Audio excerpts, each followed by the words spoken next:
네, 신지우입니다. 자, 이 사진은 뭐 실제로 있는지는 모르겠지만 그렇다면 만약에 만나고 싶진 않은 존재예요. 우리가 사신이라고 부르는 귀신인지 사람인지도 모르겠습니다. 인간이 죽어서 저승으로 갈 때 길을 잃지 않고 안내할 수 있는 그런 역할을 하는 존재죠.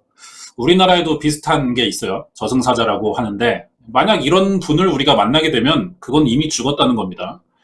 언젠가부터 서양에서 이렇게 검은 망토와 긴 낫 차림의 존재가 죽은 사람을 저승으로 데려가는 사신으로 인식되기 시작했어요. 언제부터일까 생각해 보니까 이게 흑사병 이후인 것 같더라고요. 14세기의 흑사병은 인류를 위협하던 질병 중 하나였죠. 유럽의 60%가 이 병으로 사망했고 전 세계 인구 4억 5천만 명 중 1억 명 정도가 이 흑사병으로 사망합니다. 그래서 마치 사람들이 낫에 쓸려 나가는 곡식들처럼 죽어 나갔기 때문에 대량으로 생명을 가져간다는 의미에서 이 큰 낫이 사신의 상징으로 인식됐던 것 같아요. 또 하나는 사신과 가장 비슷한 차림을 한 사람들이 이 당시에 있었다는 겁니다. 흑사병을 대처하는 의사들이었어요. 역병 의사라고 부르는데 비슷하죠? 의학적 지식이 충분하지 않던 시기라 의사들은 처음 보는 흑사병의 치료 방법을 몰랐고 16세기가 돼서야 공중위생의 중요성을 알게 되면서 이런 차림을 하게 된 겁니다. 지금의 의학 상식으로 보면 말도 안 되는 대처예요. 하지만 그 당시는 이게 최선이었다고 생각했겠죠. 까마귀 부리 같은 이 가면은요, 방독면의 기원이 되는 일종의 마스크 역할을 했습니다. 그러면 어디다 쓰려고 마스크에 저런 불필요해 보이는 주둥이를 만들었느냐? 병이 그 당시에 공기나 타액, 뭐 아니면 해충들에 의한 전염이 아니라 냄새로 퍼진다는 생각을 했던 거예요. 그래서 이 안에 허브나 향신료를 넣었습니다. 냄새로 병이 퍼질 수 있다는 생각에서 호흡기 질환에 대한 개념은 있던 것 같은데 일종의 정화 필터 역할을 하는 거죠. 하지만 흑사병은 호흡기 전염병이 아니었습니다. 이 당시 의학 지식이 이랬어요. 당연히 예방은 안 됐고 의사들까지 병에 걸리기 시작하죠. 그럼 저 지팡이는 뭐냐? 멋있으라고 들고 있는 게 아니에요.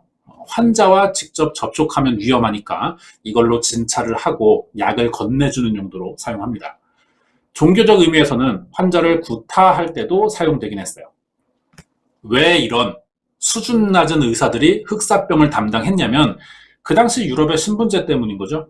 위험한 병일수록 신분이 낮은 의사들이 떠밀리듯이 맡아왔던 겁니다. 신분이 낮으니까 교육의 기회도 충분치 않을 거예요. 결과적으로 의료 지식이 없는 의사들이 흑사병을 담당했다는 거죠. 거기에 단순히 의사가 아닌데도 돈을 벌려고 이런 역병 의사를 하는 사람들도 있었습니다. 이런 지경이니까 의사가 소용없는 인류 최대의 전염병이 될 수 있었던 거예요. 그러면 역병 의사를 만난 사람들은 생각했겠죠. 이런 차림의 사람을 만나면 난 흑사병에 걸린 것이고 이제 죽을 게 분명하니까 역병 의사는 결국 내 죽음을 알리러 온 사신이나 마찬가지라는 겁니다. 이게 사신과 역병 의사가 비슷하게 생긴 이유지 않나 생각이 들어요. 의사에게 가장 중요한 건 정신력과 판단력이라고 생각이 듭니다. 환자에게 감정적으로 흔들리지 않고 냉정한 진단과 현실적인 치료 방안을 제시하는 거죠. 남의 생명을 돌보는 사람이 정신적으로 약하고 올바른 판단을 하지 못하면 무조건 사신이 될 수밖에 없거든요. 그 이유를 이번 사건으로 알아보겠습니다. 자세한 내용 궁금하시면 구독과 좋아요 부탁드립니다. 여기는 일본 가나가와 현의 요코하마시 가나가와 구에 있는 오구치 병원이라고 합니다. 2016년 9월 이 병원에 입원해 있던 고령의 환자가 갑자기 위급해진 거예요. 바로 간호사들이 응급처치를 시작했어요. 다행히 상황이 진정되면서 뒷정리하고 돌아가려는데 아까 응급처치하다가 실수로 바닥에 떨어뜨린 링거액 봉투가 하나 있었거든요. 응급처치 때는 급하니까 신경 쓰지 못했어요. 그런데 지금 보니까 이 봉투가 이상해요. 안에서 거품이 너무 많이 나고 있는 겁니다. 모든 액체는 성분에 따라 흔들면 거품이 날 수도 있어요. 그런데 이건 너무 많았거든요. 이미 똑같은 링거액을 환자에게 투약한 상태이기도 했고요. 간호사들은 이 사실을 병원에 알렸고 성분을 검사해 봤습니다. 그랬더니 링거액 속에는 염화벤잘코늄이라는 성분이 들어있던 거예요. 이게 뭐냐면 링거액에 들어갈 이유가 없는 성분입니다. 염화벤잘코늄은 무색이나 옅은 노란색을 띠고요. 흔들면 거품이 잘 난다는 특징을 가지고 있어요. 그리고 방부제나 소독제, 표백제로 쓰입니다. 한마디로 누군가가 링거에게 표백제를 섞어뒀다는 이야기인데요. 그럼 범인의 목적이 뭔지 궁금해지죠. 특정 누군가를 노렸다면 원한이나 그 사람이 사라져야 어떤 이득을 보는 이런 관계일 겁니다. 하지만 이 병원에서 일어나는 사건은 불특정 다수를 노리고 있다는 거죠. 급한 대로 병원은 이 링거를 맞은 사람이 얼마나 있는지부터 알아내야 됐습니다. 그러고 보니까 얼마 전에 같은 링거를 맞고 사망한 환자가 있었거든요. 부검해 보니까 몸에서 염화벤잘코늄이 발견됐고요. 이틀 전 같은 자리에서 사망했던 또 다른 환자에게서도 같은 성분이 나왔어요. 병원이 가지고 있던 링거의 봉투들을 전부 확인합니다. 그랬더니 50개 중 10개의 링거 고무마개에서 주사바늘 자국이 나온 거예요. 링거의 봉투에 접근할 수 있고 주사바늘 사용했다면 병원 내부 사람일 가능성이 높겠죠. 경찰 신고 들어갔고요. 수사가 시작됐어요, 이렇게. 하지만 범인을 찾기는 쉽지가 않았습니다. 오구치 병원은 2016년에도 CCTV가 설치되지 않았었거든요. 누군가 수상한 행동을 했고 외부인이 언제 들어왔다 나갔는지를 전혀 알 수가 없는 거예요. 거기에 몸에서 독성 물질이 발견된 일부 사람들 외에는 사망한 환자 대부분이 이미 화장된 뒤라서 표백제가 든 링거액이 언제부터 몇 명에게 사용됐는지도 파악할 수가 없었습니다. 수사 방법이 없던 경찰은 병원에 이제야 감시 카메라를 설치하고 장기 수사를 계획했어요. 그러다 2년 만인 2018년 6월 드디어 수상한 사람을 발견하게 됩니다. 대체 누구였고 무슨 목적으로 이런 일을 벌인 건지를 알아보겠습니다. 2018년 7월 경찰은 31살의 쿠보키 아유미라는 여성을 검거합니다. 예상대로 오구치 병원의 간호사가 범인이었던 거예요.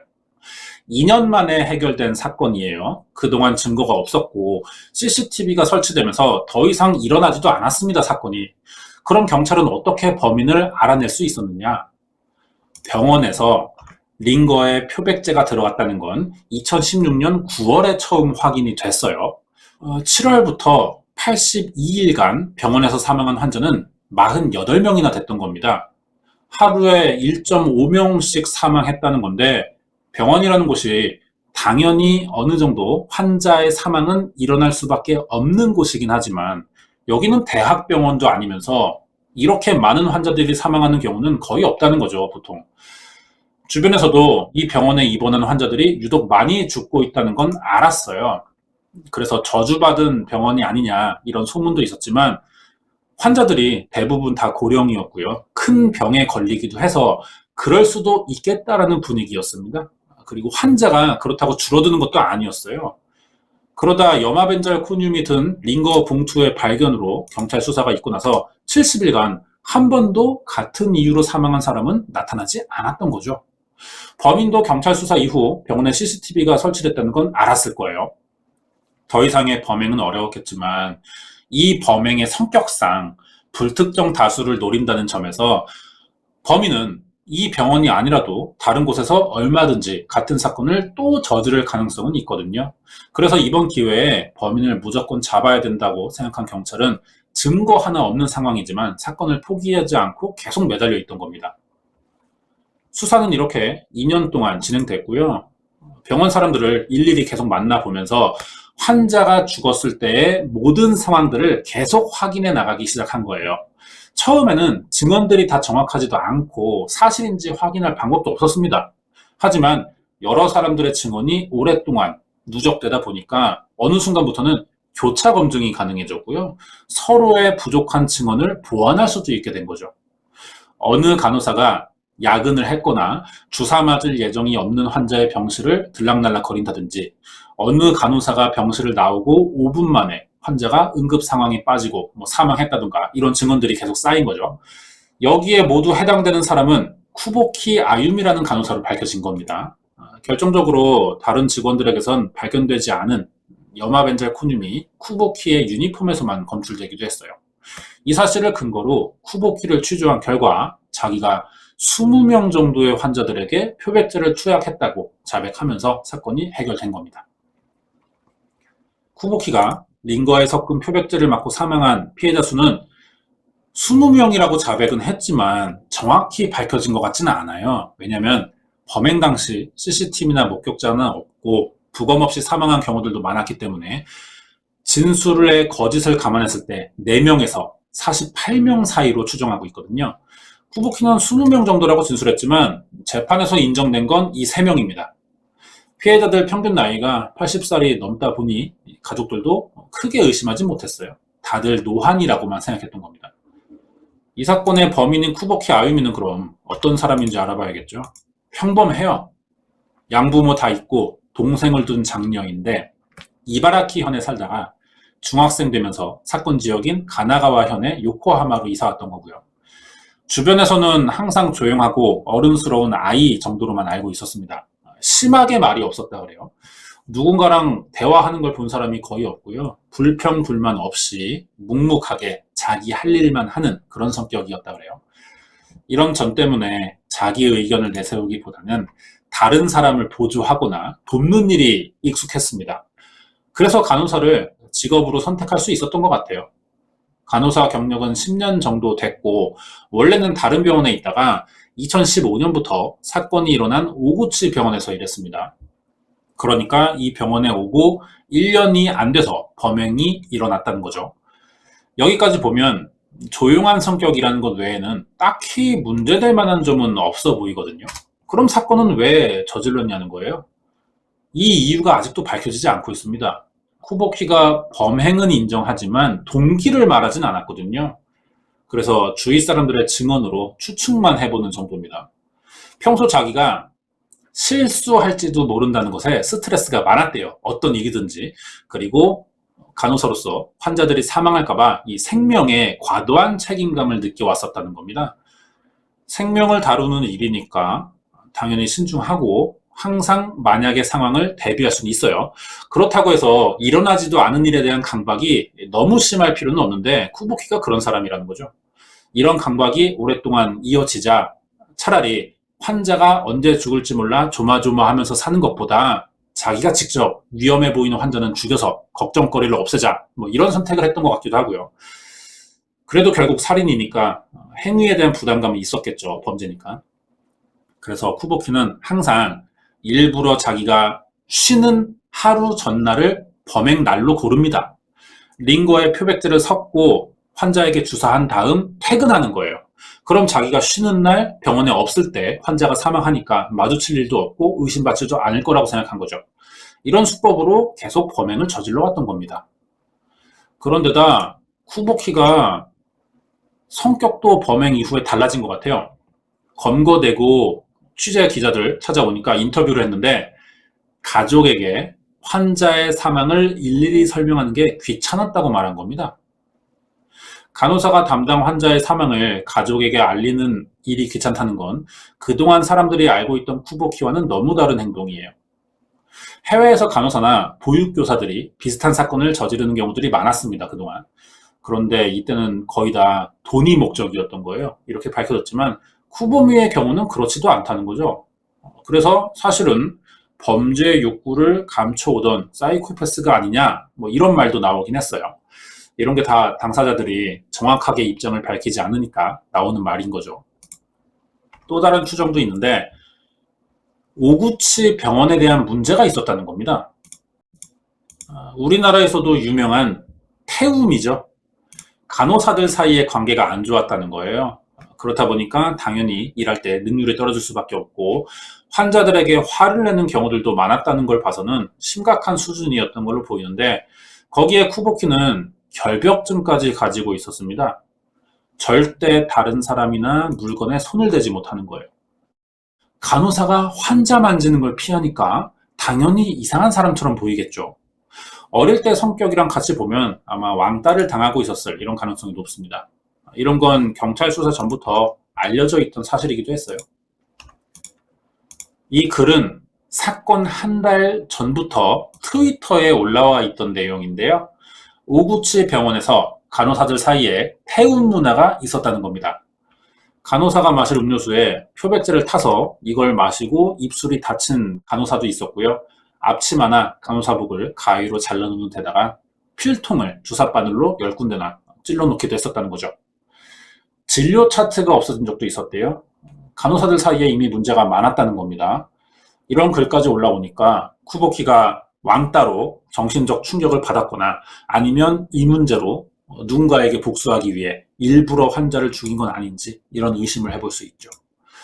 하지만 쿠보키가 절대로 범행 동기를 밝히지 않고 있어요. 이런 걸 봤을 때는 또 자기에게 더 불리해질 수도 있는 어떤 이유가 있다거나 아니면 더 이상 사건을 언급하지 않고 다 귀찮다는 거죠. 처벌이 나오는 대로 받겠다. 뭐 이런 입장인 것 같기도 하고요. 뭐 어떻게 보면은 일본 특유의 경직되고 딱딱한 정서 이런 게 좀 반영된 사건 해결 방식이었다고도 볼 수 있어요. 경찰은 왜냐? 직접 증거를 하나도 확보하지 못했습니다. 쿠보키가 환자를 죽일 목적으로 링거에 표백제를 섞었다는 이 증거는 없어요. 간접 증거, 정황들 뿐, 그리고 당사자의 자백으로만 재판이 열렸다는 거죠. 하지만 쿠보키도 이런 걸 문제 삼지는 않았기 때문에 2021년 11월에 무기징역을 받으면서 사건이 끝나게 됩니다. 왜 쿠보키가 범행 동기를 밝히지 않는진 모르겠어요. 사람은 어떤 목적 없이 함부로 행동하지 않거든요. 물질적 이득이든 정신적 충족을 하던 한 가지는 해소돼야 그 행동에 의미를 갖는데 이런 면에서 보면 정신적 문제 쪽에 가까워 보이긴 하거든요. 여러분의 생각이 좀 궁금해지는데요. 쿠보키 아유미의 범행 동기 여러분은 어떻게 생각하는지 좀 댓글로 남겨주시기 바랍니다. 준비한 내용은 여기까지고요. 뒤에 관련된 이야기 남아있어요. 이번 영상은 일본에서 일어난 의문의 간호사 연쇄살인 사건 파일이었습니다. 네, 제가 가장 답답해하는 유형이 이런 사건들이에요. 동기를 모르겠다. 범인이 왜 이러는지 모르겠다. 그걸 모릅니다. 범행 동기를 아는 게 중요하거든요. 그래야 유사 사건을 예방할 수 있어요. 왜 밝히지 않고 있는지 참 궁금한데 알려진 이야기 빼고 제 나름의 생각을 좀 이야기하자면은 이 사람이 간호사 경력이 10년 정도 된단 말이에요. 이게 근거가 될 것 같다는 생각이 들었습니다. 비슷한 직업 중에 수의사가 있어요. 동물을 치료하는 거죠, 사람 대신. 수의사가 연봉도 높고 직업 만족도도 높은 직업에 속한다고 합니다. 하지만 보기와는 다르게 이 직업이 정신적인 스트레스가 좀 큰 편이래요. 미국의 수의사 중 20% 정도는 심각한 정신적 피로와 우울증으로 정상적인 생활이 어렵다는 조사 결과가 있었거든요. 왜냐하면 동물은 인간보다 수명이 짧기 때문입니다. 사람을 치료하는 의사보다 어쩔 수 없이 훨씬 많은 죽음을 경험해야 된다는 거죠. 이게 스트레스의 원인이라는 거예요. 쿠보미의 경우는 거기에 믿고 찾아온 환자를 자기가 책임지지 못했고 그 결과를 가족에게 알리기도 쉽지 않았을 거예요. 평소 실수나 환자의 죽음에 큰 공포가 있던 사람이기도 했으니까 생명에 과도한 걱정과 책임감을 가지게 됐고 이게 집착으로 변하면서 정신적인 문제가 좀 생긴 건 아닌가 이런 가능성을 한번 생각해 봤어요. 재판받으면서 정신감정도 했었거든요. 자폐 스펙트럼 증상이 있는 걸로 밝혀졌어요. 하지만 재판은 계속 진행됐었죠. 이런 거 보면은 죄를 물어도 괜찮은 초기 수준 정도였다고 생각됩니다. 거기에 간호사 태움 문제도 끼어 있다 보니까 정상적인 판단을 하지 못했던 게 아닐까 이런 생각이 들어요. 오구치 병원은 사건이 일어나고 환자가 뚝 끊겼습니다. 그래서 1년간 문을 닫고 있다가 요코하마 하지메 병원이라고 이름을 바꿨는데 그래도 운영이 어려웠는지 2019년 8월 1일부터 폐원 상태라고 알려져 있었어요. 그런데 이 병원 홈페이지를 들어가 보니까 또 정상 영업을 하는 것처럼 보이거든요. 휴일 포함 오전 9시부터 오후 9시까지 이용은 가능한데 코로나나 의심 환자는 받지 않고요. 감염 여부도 확인해 주지 않는다 그래요. 백신을 맞을 수 없는 병원인 거죠. 아직도 좀 뭔가 문제는 있는 병원이지 않나 이런 생각이 듭니다. 여기까지예요.